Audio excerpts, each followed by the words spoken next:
Hey everyone, welcome to Inside the End of Overtime. I'm Seth by myself again. I'm at Assembly Hall where Indiana just beat Maryland 71-68 final. Um, the big story entering this game was Juwan Morgan.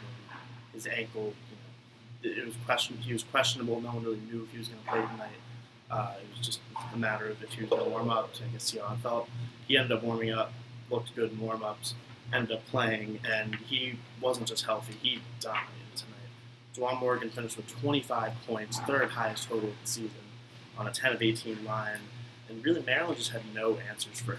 I mean, there were long stretches of the game where Indiana just kept going back to Morgan in the post every time down the floor, and he would seemingly make a play. I mean, there were times where he would draw a double team and then kick it out to an open three-point shooter, or there were times where he would just will his way to the hoop and score. It was that kind of day for Juwan Morgan, and he's that type of player for Indiana. He's the most reliable player on this team, and he looked the part tonight. Robert Johnson also had another strong game. He's had a very strong recent stretch of play. He's really starting to look like a senior out there. He's playing a lot smarter, fewer turnovers for Johnson recently, and he's shooting a lot better than he had been earlier in the year. And that just continued tonight. He shot a little over 40% tonight, 5 for 12 points and 8 rebounds. He was really contributing on the boards tonight, and another good performance from Robert Johnson. And that's really what this team needed. This team needed some leadership, and it really looks like they're starting to get that from Rob Johnson. And also, I think Juwan Morgan is starting to step up as that type of leader as well. But definitely Rob Johnson looks like he's starting to become that leader that Indiana needed. Justin Smith also scored in double digits, 12 points. Very efficient game, kind of on the side note from Juwan Morgan's excellent game. But he scored 12 points on a 6 of 8 line. I mean, it's hard to ask much more for a freshman in a tough game. And really, I mean, this game was neck and neck the entire way. It was only a 3-point ending, 3-point margin at the end. And really, they went blow for blow. And for Maryland, it was really Anthony Cowan and Kevin Herter that were causing problems for the Hoosiers. And really, Indiana did a nice job in the second half defensively, especially against Cowan. He shot 2 for 12 in the second half. A lot of that was because Devontae Green, especially, was locking him down. Juwan Morgan said that it takes a team effort to shut down a guy like Anthony Cowan, who can just make something out of nothing. I mean, he really kept Maryland in this game at times. I mean, there was one miraculous shot that he hit earlier in the game where the shot clock was starting to wind down, and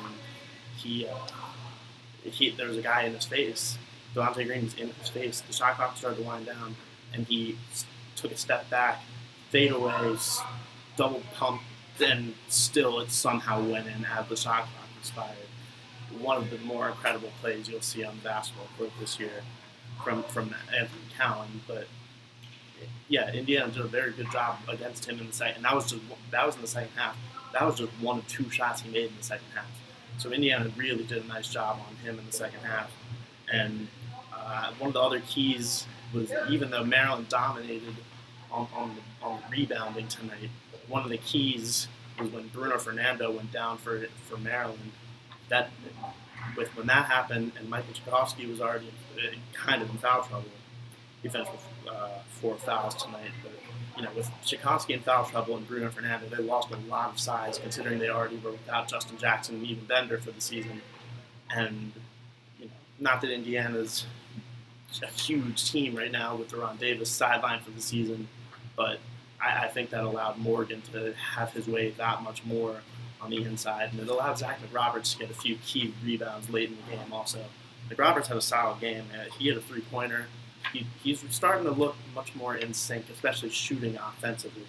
McRoberts ended up finishing with 7 points, 4 rebounds. I mean, a classic McRoberts game. Not going to jump out at you on the stat line, but contributing any way he possibly can. So I think that about wraps it up from Assembly Hall here. 71-68 final. Indiana in the win column moves to 5-3 in the Big Ten. A quick turnaround coming for the Hoosiers, as they will face Illinois on Wednesday night in Champaign, Illinois. I will not be there, but we will have coverage nonetheless, so keep an eye out for that. But for now, I'm Seth. Thank you for watching. and enjoy the rest of your Monday.